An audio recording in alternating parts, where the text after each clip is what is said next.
Bismillahir Rahmanir Rahim. In the name of Allah, the most gracious, the most merciful. On behalf of World Muslim Heritage Research Center, USA, I welcome all of you in our today's session. Honorable viewers and respected listeners, World Muslim Heritage Research Center, USA is dedicated to promote the rich history and cultural heritage of the Muslim world. The center focuses on researching and documenting the contributions of Muslim scholars, scientists, philosophers, and artists in various fields such as science, technology, literature, arts, philosophy, theology, mathematics, architecture, and a number of other sectors. It works towards preserving and promoting Islamic heritage sites and artifacts, as well as raising awareness about the diversity and richness of Muslim heritage and cultures around the world. By focusing on research and documentation of the diverse achievements of Muslim scholars, the center helps to highlight the significant impact of Islamic heritage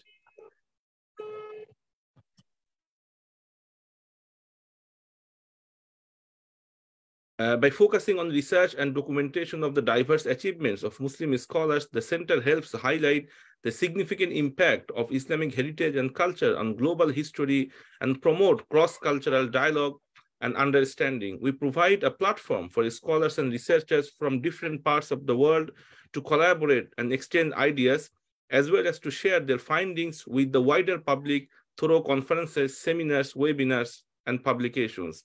With that notions, we already arranged a number of webinars, conferences, and seminars in previous 3 years that are available in our Facebook page and YouTube channels. The name of our YouTube channel is Global Dawah Network.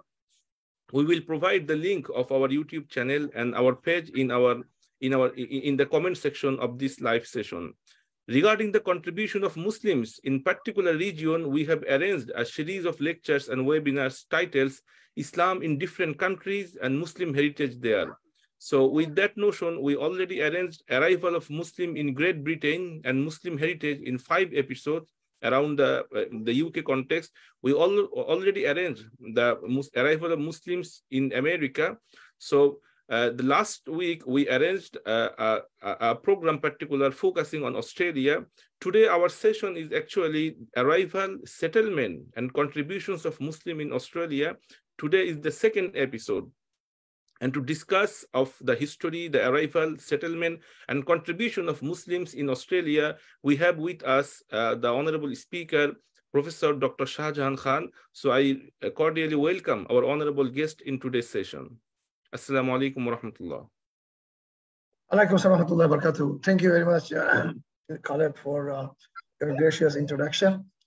And you also welcome the participants and the viewers who will be viewing later on.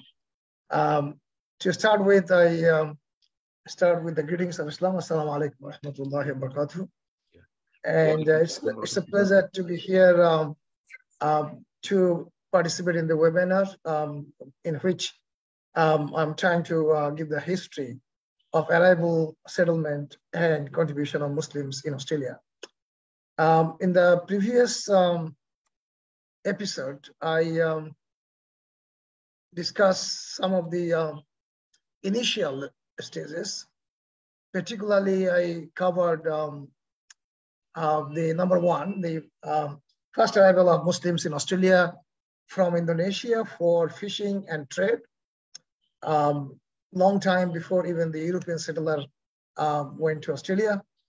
And also I covered the arrival and contribution of the Afghan cameleers, which include people from the subcontinent, not just Afghanistan. So today we'll start at item number 3, which is the Malaysian who came to serve under European companies to pearl industry. So pearl industry is that main focus that brought the workers from Malaysia and some other parts of Asia. I'll give a bit detail on that. Also, I hope to cover item number 4, which is the group of Muslims that came during the White Australia policy. These include Muslims from Albania and Turkey. So I hope I can finish item number 3 and 4 today. This is the map that I showed you the other day. If you are not familiar with Australia, this is where it's located, as you can see in here. I'll just move to my presentation pages today. So the first, we're going to talk about the arrival of the Malay Muslim pearl workers, okay? If you look at the history of Australian population migration, it's related to its economic activities. Whenever they need workers or immigrants to continue and make their economy better, they bring the workers from other parts of the world. So the third wave of Muslims in Australia was the workers who came mainly from Malaysia as pearl divers. Large number of Muslims were brought to Australia by the Dutch pearl shelling companies. So once again, the European companies, they were leading the business. And they brought these Malaysians as their workers who were working as divers. So they would dive to harvest the pearl. The pearl industry was mainly located at the northwestern coast of Western Australia, centered first around Nicol Bay and Exmouth Gulf, and then around Broome. So if you look at the map of Australia, this is the northern part. This yellow part is the Western Australia, and this is the Exmouth, and this is the Broome, and that's where the pearl industry actually developed and continue to profit. So this is, and if you look at the map, it's not far from Malaysia. Malaysia is somewhere here, if you look at the global map. So when they come, well, in the last 1800s and early 1900s, pearling was a key industry across northern Australia, from the Torres Strait Island to Western Australia. So Torres Strait Island is here in Australian map, and from there up to the Western Australia. So it's a huge territory there. Australia supplied most of the world's demand for pearl shell, which was exported to Europe and United States. The town of Broome in the Kimberley region of Western Australia became the center of Australia's industry and the pearling capital of the world. The industry had a dark side, however. It was built on the exploited labor of Aboriginal and Torres Strait Islander people and migrant workers. So the industry benefited heavily by employing Aboriginal people and chief migrants. The is a picture of the pearl harvesting, and you can see the pearl coming out of this shell. Pearling drew many people to Broome and the Torres Strait area in search for the future or fortune. People of European descent built and operated the pearl ships called luggers. They used Aboriginal and Torres Strait Island people as well as migrants from Asia to do the dangerous work of pearl diving. It was very risky, and many people actually died because of drowning and shark attacks, and also because of the tropical cyclones. So natural calamities. Now, this is the lugger ship that were used by the European for pearl trading. This is one of the photos there. By 1914, Broome supplied about 80% of the world's pearl shell. It had more than 300 luggers with crews representing a wide range of ethnics, including Japanese, Chinese, Malays, Sri Lankans, Filipinos, and indigenous Australians. Many of the Asians were indentured workers, so they were actually forced to do the work some of the time, not paying their salary even. That means that they worked for free while paying off a debt. So when they used to borrow money, and while they're paying their debt, they would continue to work in the pearl industry for very small salary or no salary at all, which are generally the cost of their transportation to Australia. By 1900, of the 1,295 people working in the Western Australian pearling industry, 38% were Malays. So these are the Muslims. 20% Filipinos, 18% Japanese, and 0.1% Aboriginal, and 0.8% Chinese. Hundreds of Muslims from Malaysia worked in Western Australia in the pearl industry, owned by the European companies, as pearl divers. This was a very dangerous work, and no Australian of European origin will do this kind of work because there was a high risk of death. Many divers died while working under very harsh conditions. Yet many of them continued to work until Australia had effectively banned Asian immigration in the years leading to the White Australia policy in 1901. So when they introduced the White Australia policy in 1901, when the Australian Federation actually started and Barton was the Prime Minister, they banned the Asian migrant workers. The story of Malay maritime workers protest has a deeper history, reaching back to the early years of the pearl shelling and tapering industries. Tapering, I discussed about that when they used to come for harvesting sea cucumber and exporting to China. These people normally used to come from Indonesia, these people are known as the Makassar people.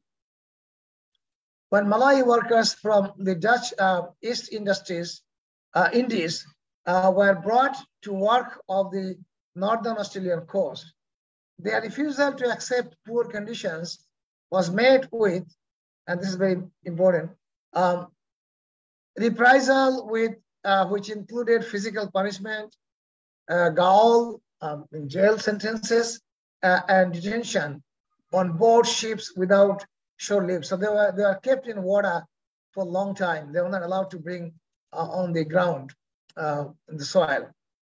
No settlement of Malaysian Muslims from the booming pearl industry period, although there are hundreds of Malaysians recorded to be there, are found in Australia because they are not allowed to live here permanently due to the Australian policy.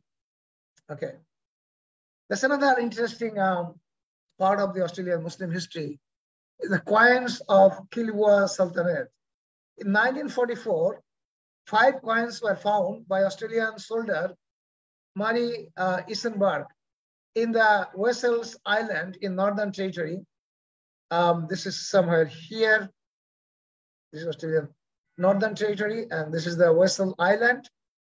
And this is where the 5 coins were found by the Australian soldier Murray Isenberg. In 1979, he rediscovered his treasure and decided to send the coins to a museum to get them identified. When he found it, he didn't bother much, but later on, he wanted to identify the coins, where they come from. The coins proved to be 1,000 years old Kilwa coins, opening up the possibility that soldiers from distant countries landed in Australia much earlier than thought. So there was some evidence indicating that Muslims may have visited Australia as far back as 14th century.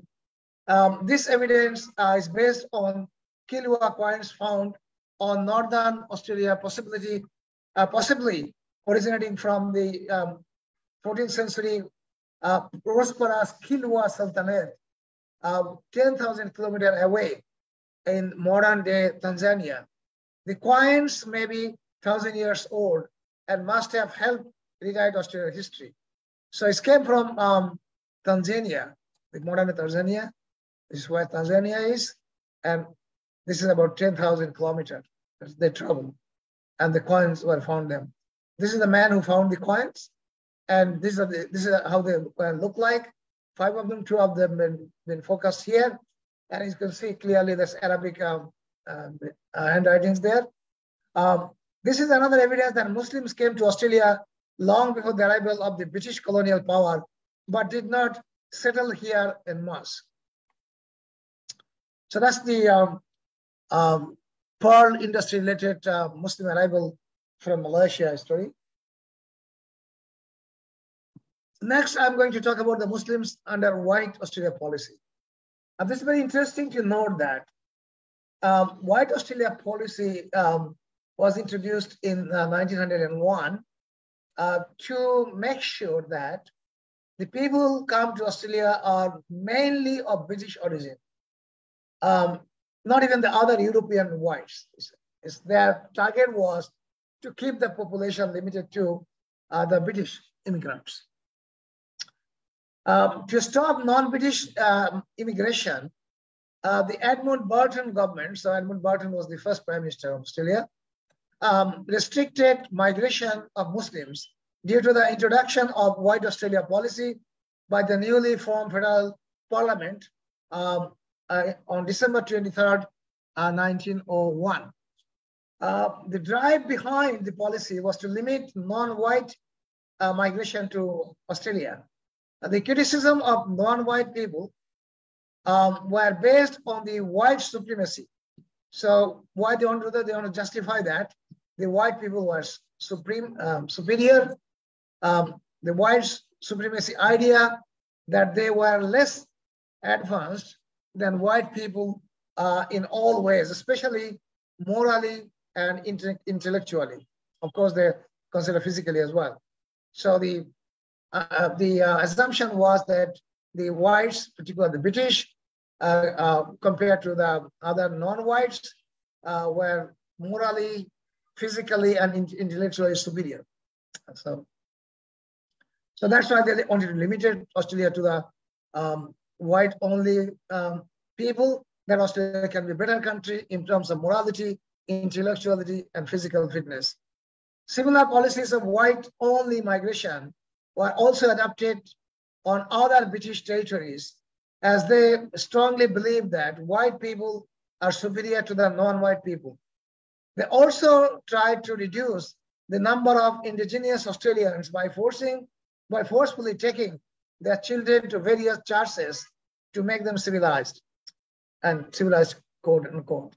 Thousands of Aboriginal children were abused, tortured, and killed by the churches in this process from 1910 to early 1970s.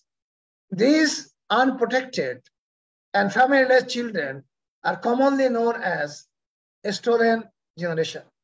So during this 60 years of time, many Aboriginal children were taken away from their families to make them civilized. And here is some more photos about these people. These children were taken away from their parents in the churches and so on. The stolen generations refer to the thousands, and according to some estimate, 300 and 3,000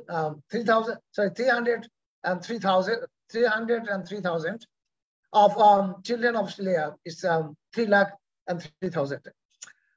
Australian Aboriginal and Torres Strait Islanders descent who were forcefully removed from their families by Australian federal and state government agencies and church missions under act of their respective parliaments. So this was done with acts from the parliament. This was not done randomly. It was a decision of the government in the federal level, state level, and in collaboration with the churches. The removal of this, those referred to as half caste, and this interesting term, half caste means that one of the parents were different from the other parent, a multiracial descendant. So, for example, if the mother was Aboriginal, the father was non-Aboriginal, maybe European or vice versa. The children were conducted in the period between this period, 1905 to 1967. So that's a long period of time. In 1914, with the outbreak of the First World War, migration to Australia almost ceased. Furthermore, some migrants from countries previously thought acceptable were now reclassified as enemy aliens. Those born in Germany, the Austro-Hungarian Empire, Bulgaria, and Turkey faced internment or general restrictions in their daily life. So before the First World War, people from those areas of the world, Germany and Bulgaria and Turkey, they were tolerated, accepted in Australia. But when the war broke out, those were considered to be aliens, another term for kind of non-friendly or enemies. Altogether, about 7,000 people were interned. They kept in jails, with camps in New South Wales at Berrima, Trial Bay, and Liverpool. After the war, the 1901 Immigration Act was extended to ban people from these countries for 5 years. The ban on Turkish people was not lifted until 1930. So the ban, although was 5 years, but the Muslims from Turkey were banned much longer, about 30 years, not 5 years. Although the White Australia policy aimed to stop non-British immigrants, many Germans, Italians, Greeks, and other Europeans were able to settle in Australia using their controversial dictation test, interesting dictation test, in which individuals who were able to write 50 words in any European language were allowed to migrate to Australia. So it doesn't have to be English word, any other word, 50 words, as long as they're any of the European languages, then they get migration. So from Britain to Europe, that's extended to Europe, but not beyond Europe. So the migration, because Australia needed population, therefore they opened the door for Europeans who could write 50 words on any of the European languages. With the 1980 peace came a revival of assisted migration scheme. So after the First World War, they started assisted migration scheme. The British government offered ex-servicemen free passage to one of the dominions or colonies, and 17,000 arrived in Australia between 1919 and 1922. Church and community organizations such as the YMCA, Young Man Christian Association, and the Salvation Army sponsored migrants. So these are all war veterans that they participated in the First World War. They were allowed to come to Australia to settle. The small numbers also arrived independently as the United States sought to limit migration of Southern Europeans. Increasing numbers of young men from Greece and Italy paid their own way to Australia. So the Italians and Greek. Now, one of the interesting things in Australian history that at some stage, mainstream Australians were against Greek population, and other time it was against German population. Okay, so the us and them dichotomy was in existence long before the Muslim came in Australia. Just as in the First World War, with the outbreak of the Second World War and previously acceptable migrants, Germans, Italians, Japanese, and Hungarians were reclassified as enemy aliens again. So they were not allowed to come in Australia. Rather, they were put in jail and kept under close police surveillance. So they are treated like the enemies or people from enemy countries. One interesting thing, people who think about this White Australia policy might be interesting for them. As a student of science, I find this very interesting. And there's a big link between science and then White Australia policy. Not only White Australia policy, but White British policy in all the other territories and colonies as well. The era of White Australia policy introduced by British settlers was marked by similar policies in the UK to stop non-British migrants. Alongside the politicians, there were a group of intellectuals and scientists who genuinely believed that the non-white people are much inferior to the white people in terms of physical, intellectual, and moral standard. They started a movement to reduce, if not get rid of, the non-white people, to make the world full of white people who are superior to others.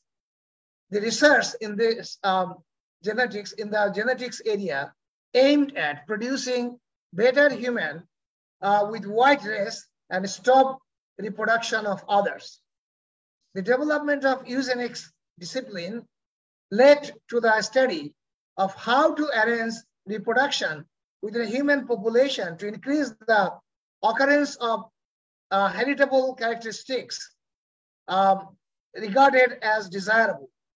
Developed largely by Sir Francis Galton as a method of improving the human race, eugenics was increasingly discredited and as unscientific and racially biased during the 20th century, especially after the adoption of its doctrines by the Nazis in order to justify their treatment of Jews, disabled people, and other minority groups. So that is interesting that there was a scientific reason apparently to justify the white-only Australia policy.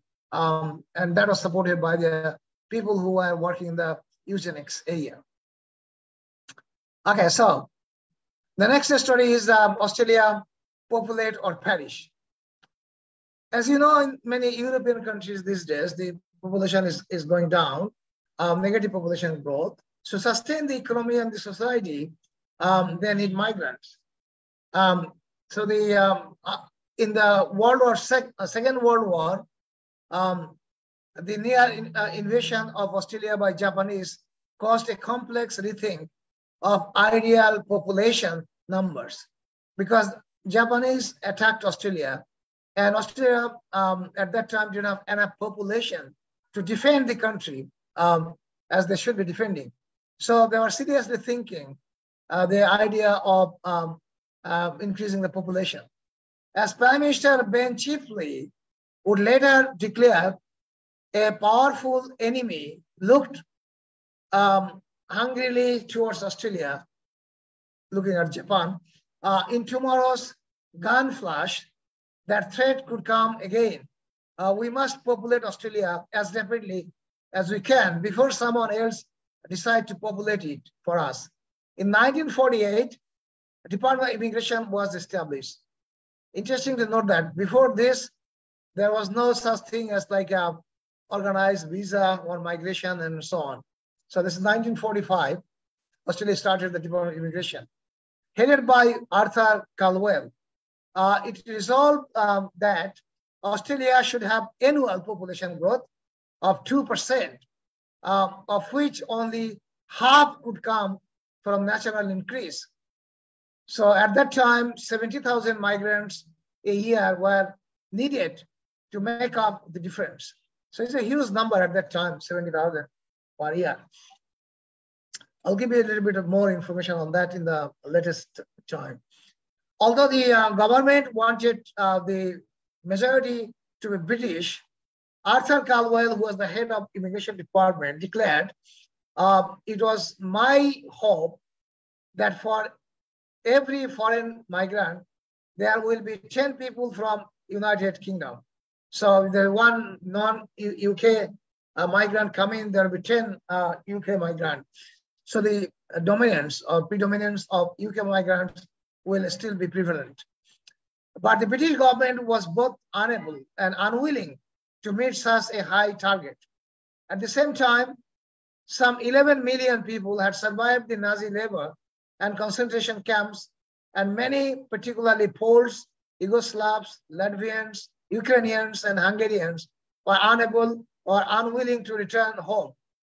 Visiting Europe in 1947, Caldwell therefore agreed to accept a minimum of 12,000 of ECR refugees. So they will now accept people who were from other countries than UK. Most migrants arrived by ship, disembarking in major cities such as Sydney and Melbourne. All assisted migrants aged over 16 had to work. Regardless of qualifications, men were classified as laborers and women as domestics. Although the official government policy was that migrants should assimilate into Australia's Anglo-centric culture, many celebrated their origin through membership of clubs, sporting, and religious organizations. For some, such community organizations made a huge difference in overcoming a sense of isolation, because everybody needs a society of his or her own, and only the community organizations or sporting organization or religious organization were able to meet that demand. Even during the White Australia policy, this is where the interesting part comes in for me. Some Muslims of European origin, for example, Albania and Turkey, were able to come to Australia as they were of white race. These European migrants built the first mosque in Victoria, a place called Shepparton. It's about 2.5 hour drive from Melbourne City in 1956. So the start of Victoria, the first mosque was not in Melbourne. It was in Shepparton. It's a rural town, agriculture-based town where the Albanian people settled down to work as farmers. In my one of my trips in Victoria, I was lucky to visit that mosque and pray there as well. In early 1970s, some Muslims arrived in Australia as refugees from Lebanon. You know, when the Lebanese civil war broke down, Muslims and Christian alike, they left, many of them, Lebanon, and some of them came to settle in Australia, particularly in big cities like Sydney and Melbourne. Later, a limited number of Muslims came from Fiji and subcontinent. Fiji is not far from Australia. These Fiji populations are predominantly of Indian origin, thanks to the British who brought them as agricultural workers. These migrants started setting up mosques and Islamic societies to facilitate learning and practice Islam in Australia.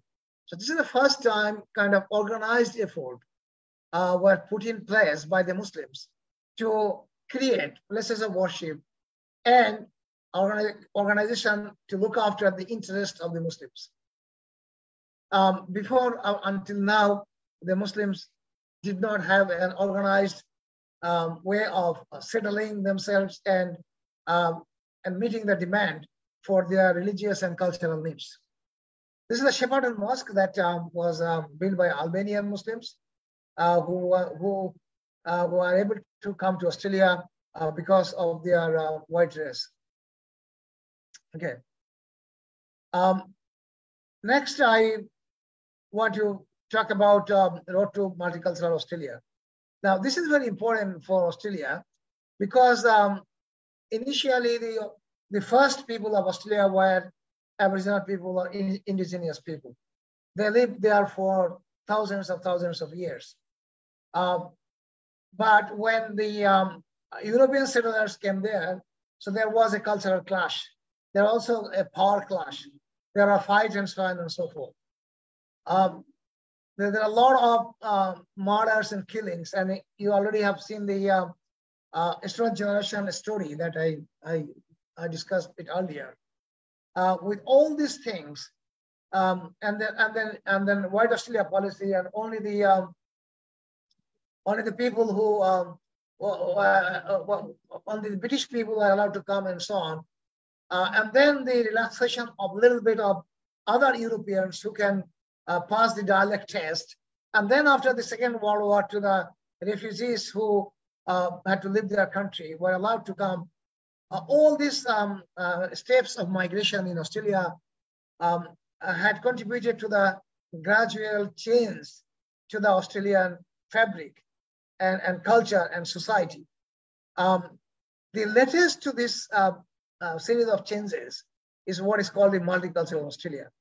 And the multicultural Australia is a common narrative of all Australians. And it gives the sense of belongingness to every migrant or every local indigenous people included, that they belong to a great country called Australia. So every Australian need to understand multiculturalism, and people who are not even Australian, they want to understand Australia, they need to understand multiculturalism. By the way, as a Muslim, I can relate this multiculturalism to Charter of Medina. If you are familiar with that, when Prophet of Islam, Muhammad, peace be upon him, he migrated to Medina, he united all the people of Medina, the city, regardless of their race and religion and faith, to work together to protect the people and the city and live there with peace and harmony. So that was the first ever organized effort of recognizing the diversity of race and religion, and live and give them an opportunity for every one of them to live in peace and harmony and respect each other.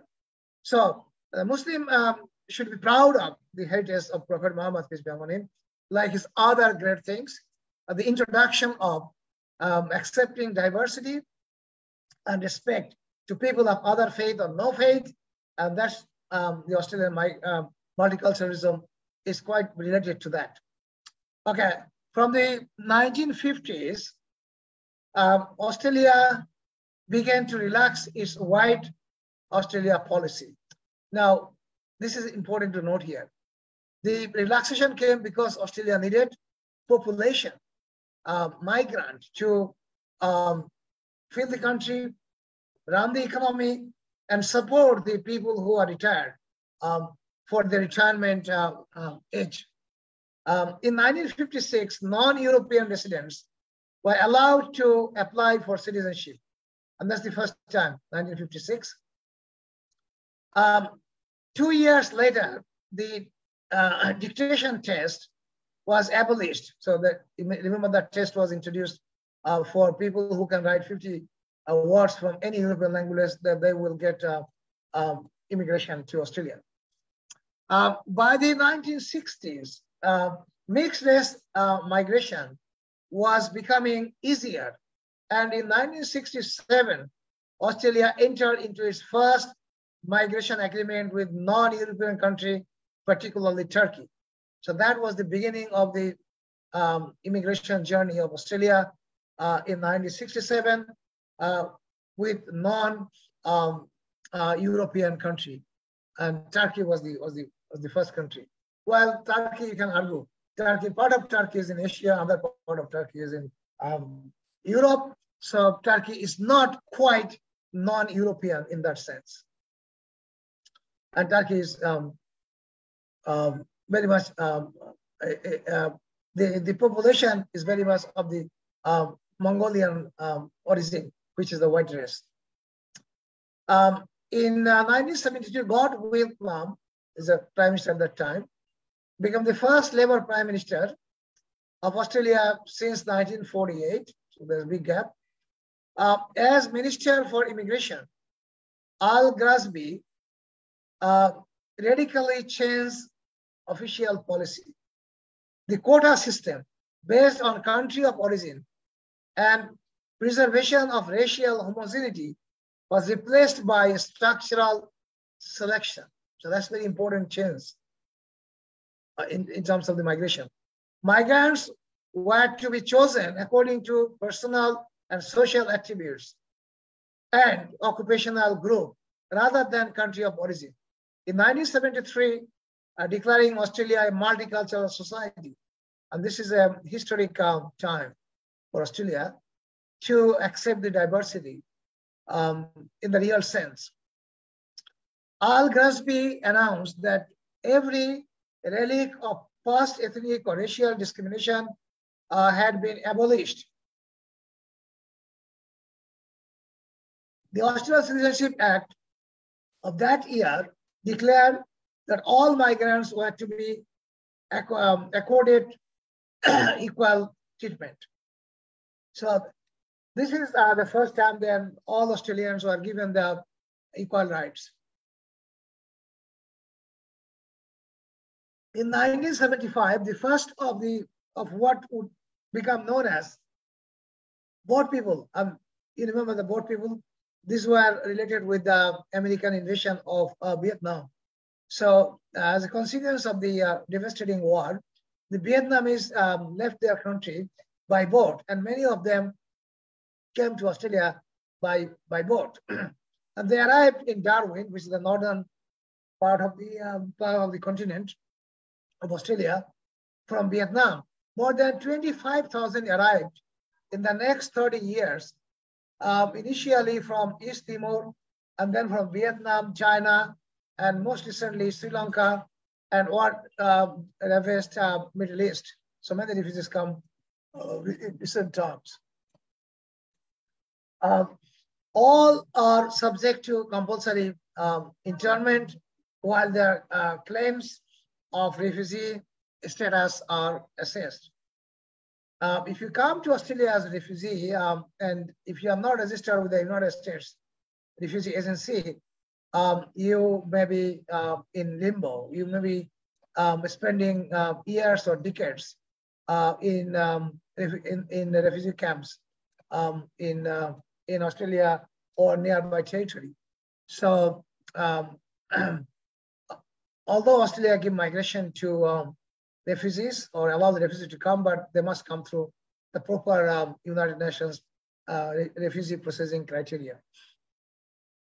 When Robert Hawke was the Prime Minister, the Fitzgerald Inquiry, it's a very important inquiry, 1987-89, led to further changes in migration with a move away from family reunion towards an emphasis on skill and business categories. So there we go. So the skill category started in early 80s. In 1996, for the first time in Australia's migration history, the number of British immigrants arrived fell to second place behind New Zealand. Of course, New Zealand is also heavily populated by people from that part of the world. Conflicts overseas have also meant that Australia is now taking refugees from countries previously underrepresented. So like Australia took some refugees from Myanmar, the Rohingyas who were not only tortured, but also they faced with the ethnic cleansing by the military ruler in Myanmar. Australia is a nation consisting of Aboriginal locals and settlers from all over the world. Every Australian is either of indigenous origin or descendant of settlers or migrants. And this is a very powerful statement. Every Australian is either of indigenous origin or descendant of settlers or migrants. Multiculturalism is a common narrative of all Australians, regardless of their ancestry or ethnic identity. Every Australian is entitled to fair go with the Australian social and political system.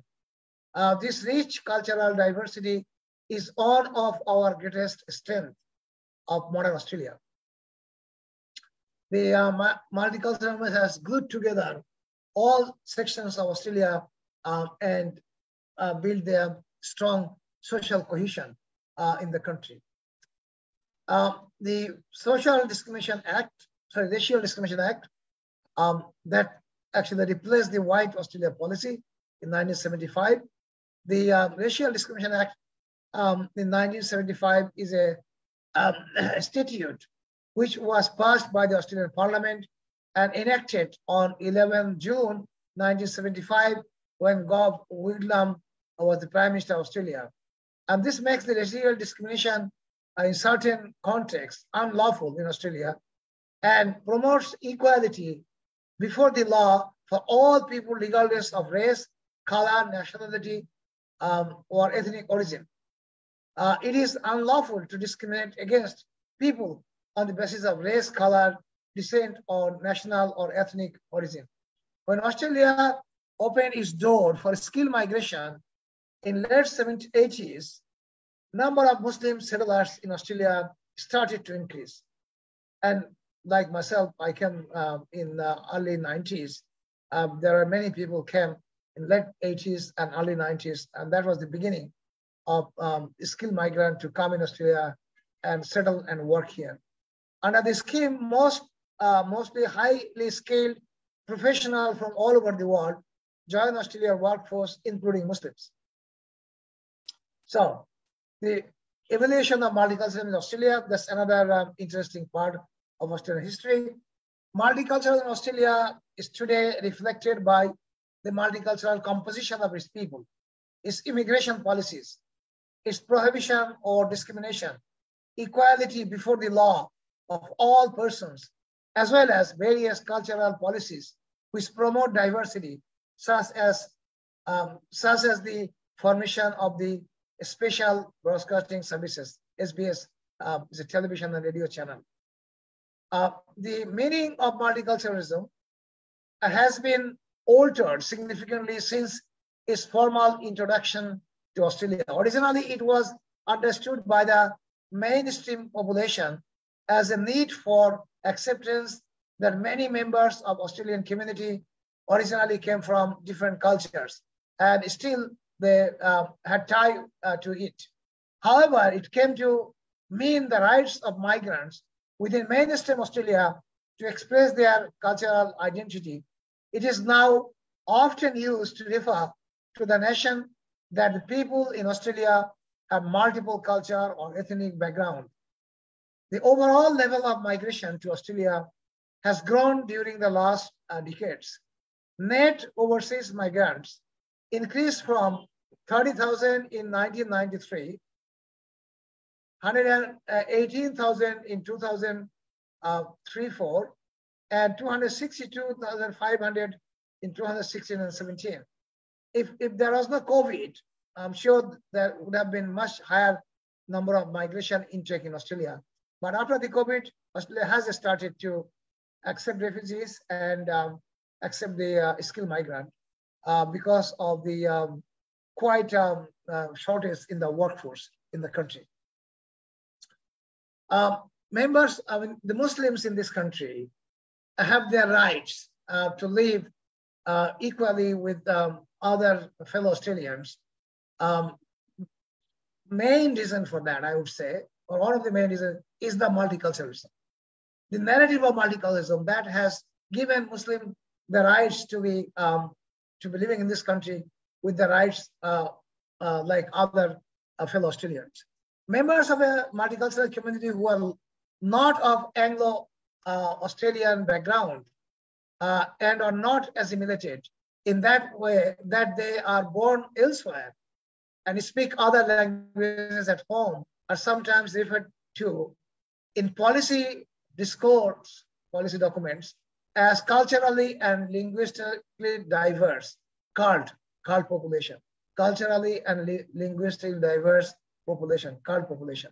Particularly in Australia, where it was introduced in 1996 to replace, before 1996, the popular terminology was non-English speaking background, NESB, as it goes beyond linguistic factors. So CULT is more inclusive than NESB. So that's the kind of progress made in the Australian society in terms of embracing multiculturalism. There are quite a bit of development history of multiculturalism in this country. some of the chronological facts given here. By 1973, the term multiculturalism had been introduced, and migrant groups were forming state and national associations to maintain their cultures and promote the survival of their languages and heritage within mainstream institutions. Professor Jerry Zubriski was a professor of sociology in Australian National University. I had an opportunity to meet him several times. A very articulated gentleman with a clear understanding of society and people, pursued multiculturalism as a social policy while he was the chair of the Social Pattern Committee of the Immigration Advisory Council to the Whitlam government in Australia. The following is a timeline of the government policies on and various bodies created support multiculturalism over the years. So 1973 was the beginning with Al Grasby, drastic change with the Whitlam government policies, a multicultural society for the future. And then 1975 with the Racial Discrimination Act. And then we have 1977 Australian Ethnic Affairs Council. These are all significant progress in terms of attaining equality in the society within the banner of multiculturalism. 1978, the first official national multicultural policies were implemented by the Fraser government. And John Fraser, interesting to note that the multiculturalism in Australia has been embraced not only by one political party or two, it's a bipartisan support from both sides of the politics, be it Labour Party or Liberal Party or National Party. So that has given the real strength and stability of Australian multiculturalism. In 1979, an act of parliament established the Australian Institute of Multicultural Affairs. And that is a very important development. Unfortunately, in some stages, the support for multiculturalism was not as much as it was in other stages. Depending on the government of the day, some government took it very seriously and took it further to improve and strengthen, and other governments did not do as much. In some cases, they did not even make the fund available for the multicultural departments, as in the case of John Howard when he was the Prime Minister, as you can see there. But now Australian multiculturalism is very firmly, very firmly grounded. And I'll just give you here what it's called the multicultural statement by the former Prime Minister of Australia, Honorable Malcolm Turnbull. And in the statement, he said, Australia is the most successful multicultural society in the world. We are as old as our first Australians, the oldest continuing human culture on earth, who have cared for this country for more than 50 years. And we are as young as the baby in the arms of our migrant mother, who could have come from any nation, any faith, any race in the world. Australia is an immigration nation. Almost half of our current population was either born overseas or has at least one parent born overseas. And we come from every culture, every race, every faith, every nation.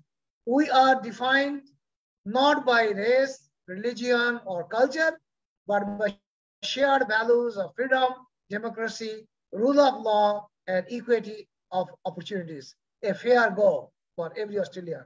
The glue that holds us together is mutual respect. Absolutely important, mutual respect. A deep recognition that each of us is entitled to the same respect, the same dignity, and the same opportunities. Multicultural Australia, united, strong, successful, and national security, a resolute determination to define our nation our people and our values is the foundation on which our freedom have been built and maintained. At a time of growing global tensions and rising uncertainty, Australia remains a steadfast example of a harmonious, egalitarian, and enterprising nation embracing its diversity.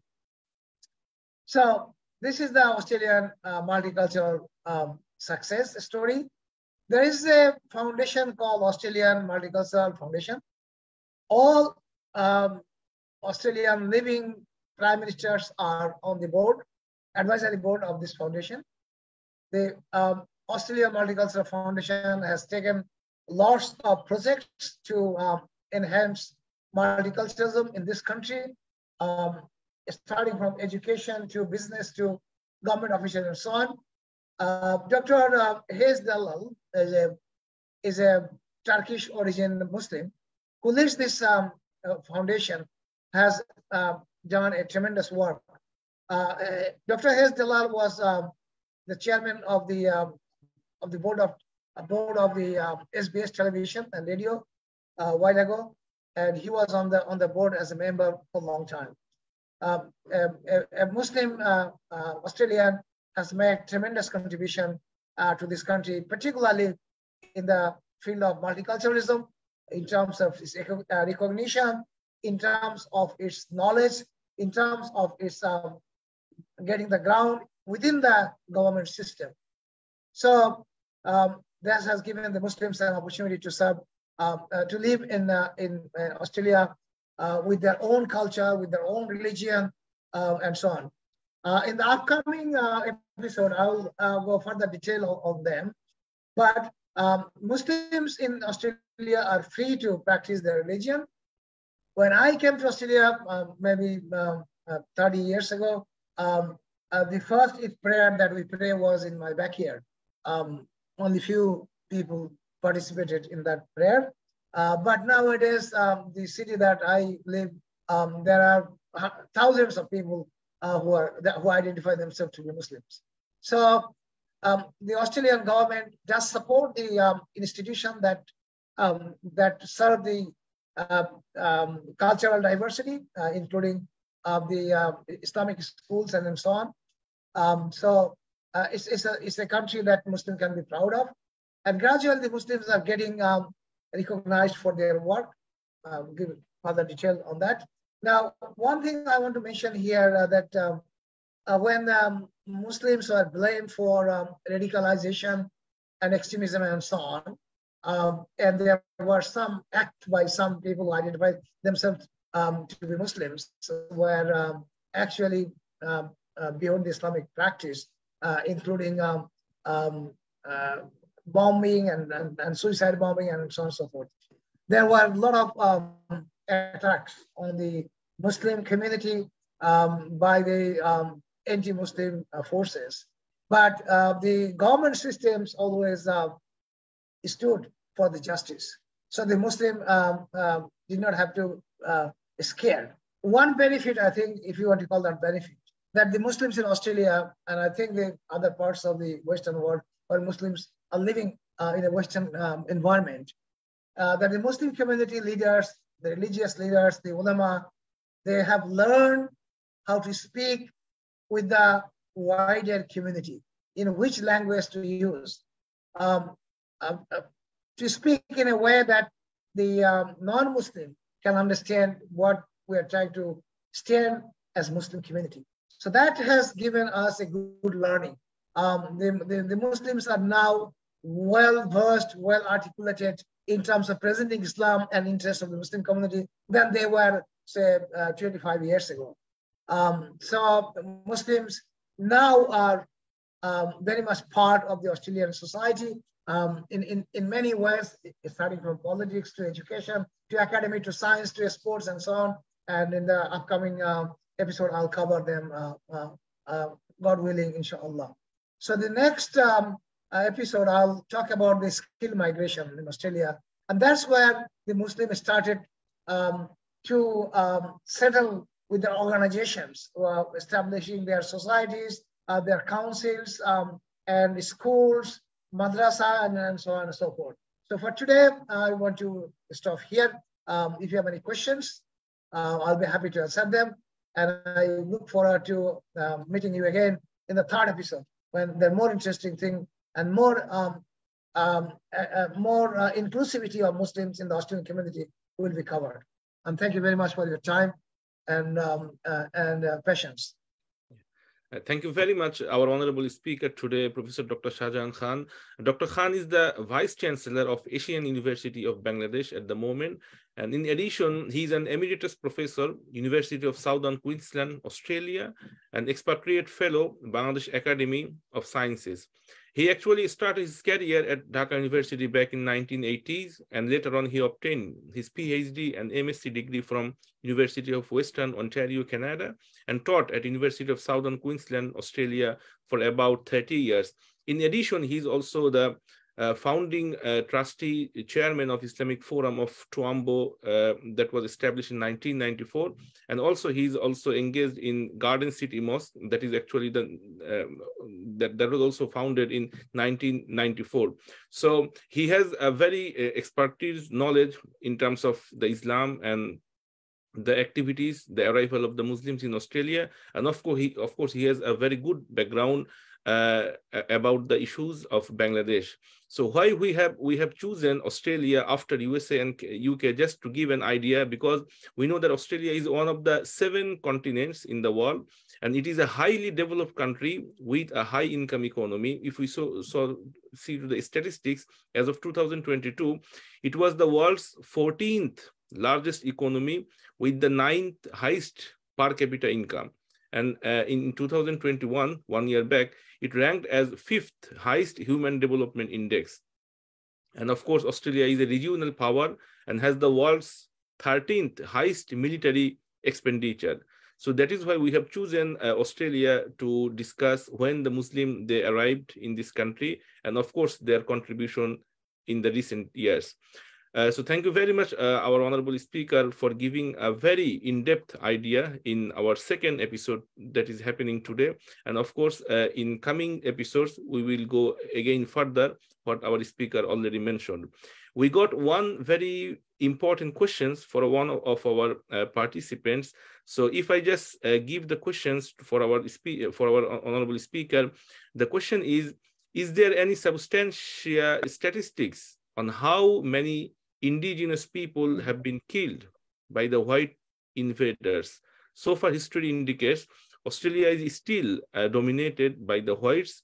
The particular question is, what about the current discrimination amongst the races in Australia at present? So if I kindly request our honorable speaker to give a very brief and short answer of this question, please. Thank you very much. 2 questions. So one is about the number of indigenous people killed by the settlers. I don't know any exact figure, because Australia is a huge country, and the indigenous people are all over the country. They are not located in one pocket of the country. So they had their own defense, and they wanted to defeat the European settlers in many places. And in the process, many Aboriginal peoples are killed. There will be thousands, not just hundreds, but I don't have the exact figure. And I don't think there will be any exact figure available at that time, because nobody actually kept those figures, unless the Aboriginal people took a record of them. Unfortunately, that part of the Australian history was dark, but as I said, Australia has moved forward, much forward, to keep all those things in the back and work together with the Aboriginal communities to build a community of harmony. Currently, the Australian Parliament is considering giving a special voice of Aboriginal people in the National Parliament. So that's the biggest step forward. If that is going to be approved, that will give a huge recognition of the First Nations, and Australia will be getting respect from the rest of the world. The second is the discrimination. Look, discrimination is a word that is everywhere. The question is whether within the tolerance or not. In terms of the government policies and records, there is no discrimination in Australia. If you work in the same position, you will get the same status and same salary, whether you are Aboriginal or you are a European or you are Asian or African. So in terms of the legal system and government officials and so on, there is no discrimination as such. But as human beings, there are some people who think they are better Australian or more Australian than the others. As you have seen that in other parts of the world as well. Some people think they are better than the others. So that feeling is also in Australia, and particularly the far right political parties. They are trying to promote this, that they are the true protector or custodian of Australia, which is very ironical because they are the one, these far right people, they are predecessors and the one who actually was part of this Australian generation and occupying the Australian continent and killing the Aboriginal people and ill-treating them and so on and so forth and torturing them. So the thing is that, look, officially, if you don't make your point, if you don't stand for your right, nobody else is going to stand for it. So if the Muslims, and I believe Australian Muslims are standing firm now to their rights and standing against discrimination. There has been some government legislation against racial discrimination and so on, but there are now more emphasis on the religious discrimination as well. So no one should be discriminated based on the religion, because that's why the Muslims been disadvantaged and discriminated. So I think it's a matter of time when this thing will be also protected. Given the history and progress, we should be very much hopeful, thankful. Yeah. Thank you very much for a very brief answers of the questions. So we are at the end part of our session today, and we get the idea that Australia ranks amongst the highest in the world for quality of life, democracy, health, education, economic freedom, civil liberties, safety, and political rights, with all its major cities faring exceptionally in global comparative liability surveys. And in terms of power, it is a member of the international groupings, including, of course, the United Nations, the G20, the OECD, the World Trade Organizations, Asia-Pacific Economic Cooperation, and of course, the Pacific Islands Forum. And one interesting thing is it has been a major non-NATO ally of the United Nations for many decades. So that is why we considered Australia as a very important part of the global power. And we considered that the Muslims still, they have so many chances and opportunity to contribute in the mainstream and of course in the community level of Australia for multiculturalism to develop this concept, as our honorable speakers mentioned.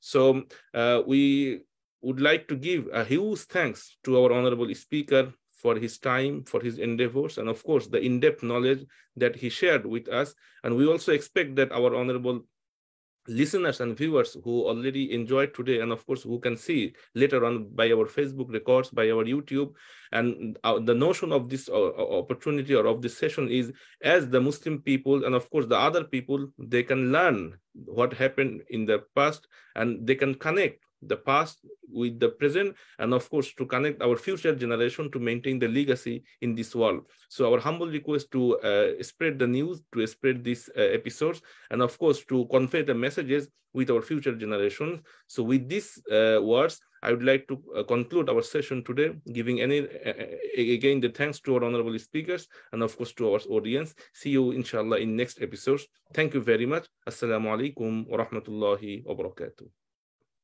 Alaikum assalam wa rahmatullahi wa barakatuh.